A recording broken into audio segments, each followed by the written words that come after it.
다섯 번째 물건을 보시겠습니다. 2022 타경 65193 해갖고 아파트가 18평형입니다. 요새 보면 18평형짜리 아파트가 조금 인기가 좋아요. 웬만하면 그 발코니를 트지 않습니까? 그러다 보니까 한 20 몇 평 정도로 쓸 수 있고, 아이들이 많아봐야 한 명이다 보니까 20 몇 평 가지고도 충분히 쓰다 보니까 이게 인기가 많은 아파트인데, 누군지 몰라도 이거를 낙찰을 받았죠.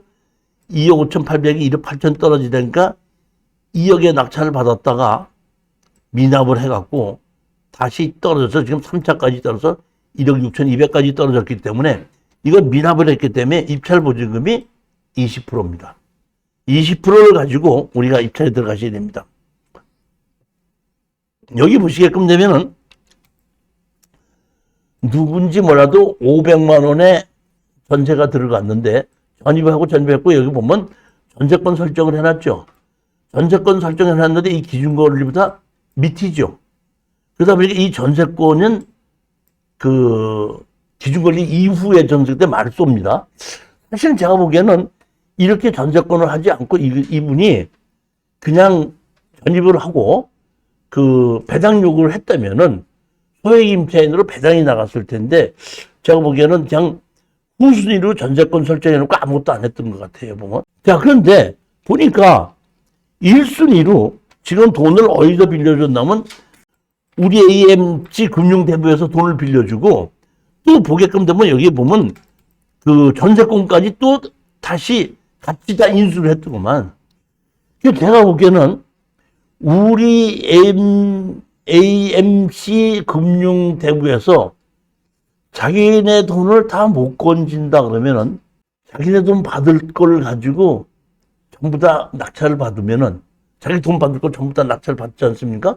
그러면 그게 원가가 높게 낙찰을 받았죠. 그 다음에 팔아도 양도소득세가 안 나오니까 혹시 그렇게 되지 않을까 싶은 생각은 들어요. 그쪽에서. 그렇지 않고 만약 그쪽에서 들어오지 않는다면 우리 아주 좋은 아파트입니다, 이게. 왜 그러냐면, 자 보십시오. 왜 좋은 아파트인지 제가 설명드릴게요. 우리가 지금 사는 것이 여기에 오산에 있는 이 아파트거든요. 근데 여기 남사읍이 여기 있죠. 여기 제가 빠르게 쳐놓은 것이, 여기가 남사읍의 삼성단지가 개발이 되는 곳입니다. 여기가. 그러니까 여기서 이 오산의 시내에서 이 남사읍의 삼성단지로 출퇴근하기 아주 좋은 곳이에요. 뭐. 여기서 서울로 경부고속도로를 타고 올라올 수도 있고 아주 좋은 곳이기 때문에, 제가 보기엔 지금 이 남사읍 앞에서 바로 나갈 수 있는, 10분이면 나갈 수 있는 곳이거든요. 그 때문에 이쪽 아파트가 상당히 뜰 수 있는 아파트인데, 지금 경매로 저렇게까지 3차까지 떨어졌으니까 한번 투자해볼 만 하다는 생각에 추천하게끔 된 겁니다. 제가 추천 물건을 한 달에 2번씩 강의를 하고, 특수 경매를 매주 화요일 날 오후 3시서부터 5시 30분까지, 7시부터 9시 30분까지 이 특수 경매를 강의를 하는데, 여기 교재가 부동산 소송 완이다, 부동산 소송 투다, 소송 경매다, 특수 경매 인물이다 해서 4권인데, 이 4권은 전부 다 어떤 거냐면, 특수 경매에 여러분보다 앞서서 입학하셨던 분이 낙찰을 받아서 팔고 빠져나왔던 실전 사례입니다, 이게. 그렇기 때문에 이 실전 사례를, 강의를 들으시면은, 아, 내가 이런 거를 낙찰을 받았을 때 이런 식으로 팔고 빠져나와 있다. 협상을 할 수도 있고 소송을 할 수도 있고 그렇게 할 수가 있는 실전 사례가 여기 다 있는 건데, 협상을 할 때는 어떻게 하고 소송을 할 때는 어떻게 하고, 소송은 이기자고 하는 것이 아닙니다. 협상을 하기 위해서, 압력을 주기 위해서 소장을 집어넣으면은, 소장을 받은 사람이 그 소장을 가지고 자기가 아는 법무사나 변호사한테 가서 상담을 합니다. 이런 소장이 들어왔는데 이게 어떤 내용입니까 하면은, 전문가가 그걸 보고 다, 아, 이건 이런 내용이 이렇게 됐습니다. 이렇게 됐기 때문에 이렇게 협상을 하십시오 하면은 그분들이 협상을 나선다는 얘기예요. 처음에 보면 땅만 제가 낙찰받고 건물 매각 제외였거든요. 근데 거기에 건축물 관리장도 있고 등기부등본도 있었어요. 그래서 제가 낙찰을 받고 거기 찾아갔더니 그 나이 뭐 드신 분이 계시더라고요. 그래갖고 어떻게 왔어? 그러길래 땅 낙찰 받았습니다. 그랬더니 그래? 나도 알고 있었어. 땅만 받았지? 예. 건물은 내 거야. 근데 뭐 어쩌라고? 넌 땅만 받았잖아. 건물은 내 건데. 어쩌라고? 그렇게 해요. 그래서 제가 아들을 좀 전화번호를 가르쳐 주셨더니 아들이 전화해갖고 아들한테다 이거는 뭐 이게 철거하고 지적하고 내놔야 됩니다. 등기부등본도 있고 무인데 무슨 소리입니까?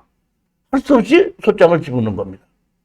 소장을 집어넣으니까 소장을 받아가지고 전문가한테 물어보니까 철거하고 나가고 지적 내놔야 된다는 거 알게 지금 되다 보니까 그때서야 전화가 와서 협상합시다. 그러니까 소송을 집어넣는 것이 판결만 받아서 이기려고 하는 것이 아니라 당신이 나하고 협상을 하지 않으면 이러이러한 손해가 볼 수 있다는 것을 가르쳐주기 위한 겁니다. 그럴 때 그 소송은 어떤 식으로 어떻게 하는지 어떤 절차를 되고 청구 취지는 어떻게 하고 청구 원인은 어떻게 해야 된다. 나 홀로 소송할 때는 어떻게 해야 된다. 이런 거의 실전 사례에 대한 한 200여 가지의 실전 사례거든요. 이걸 가지고 한번 그 강의를 들어보시면은 제가 추천 물건은 이건 낙찰을 받았어요. 이렇게 처리하고 나오는구나 하는 걸 빨리빨리 알아들을 수가 있습니다. 그렇기 때문에 이거는 한 과목을 가지고 한 달씩을 과목을 하게끔 되면 이게 뭐냐면 전부 다 4과목이니까 4개월이 걸리지 않습니까? 근데 이 4개월을 강의하는 것은 무엇 때문에 강의를 하냐면 추천 물건 낙찰 받는 걸 도와주는 강의거든요.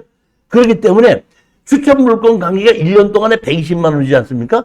이거 4개월 동안에 교재 포함해서 45만 원인데 이것도 똑같이 추천 물건 똑같이 1년 동안을 수강할 수 있게끔 제가 만들어 드리는 겁니다.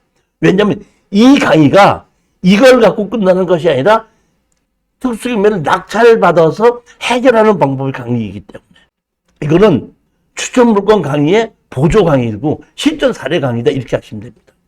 6번째 물건을 보시겠습니다. 2022 타경 33248 공유물 분할을 위한 경매입니다. 그러니까 이것은 다 팔아서 나누자 한 건데 이건 뭐냐면 처음에 2분의 1 지분이 공매로 나왔습니다. 공매로 나와서 어떤 사람이 샀는데 거기에 대항력 있는 임차인이 있다 보니까 내 돈 달라고 하다 보니까 그것이 다 주지를 못하고 그 사람이 여기 보면 얼마가 있죠? 1억 7천이 있었는데 거기에 2분의 1 지분만 받아로 해서 받아간 것이 얼마 받아갔냐면 5천원만을 받아갔으니까 약 1억 2천이 덜 받아간 겁니다. 그러니까 이 사람은 대항력이 있는 겁니다. 그러면 여기서 핵심이 이겁니다. 먼저 공매에서 여기서 확정 일자를 받은 거를 써먹었죠. 그러면 자 보시면 지금 전부 다를 팔아서 다시 나누자고 했죠. 그랬을 때에 이 확정 일자로 해서 배당 요구를 했으면 배당을 줘요 안 줘요? 이거는 지금 보면 이 사람은 대항력 행사하고 있는 겁니다. 배당 요구를 했던 거예요. 배당 요구를 했는데 다 못 받아갔죠. 다 못 받아간 겁니다. 그러다 보니까 이 사람은 대항력 행사한 거거든요. 그럼 다시 먼저 번에 2분의 1 지분만 낙찰을 받아서 배당 요구를 했는데 배당을 다 못 받아가다 보니까 이 사람은 지금 무슨 행사를 하고 있어? 대항력 행사하고 있죠.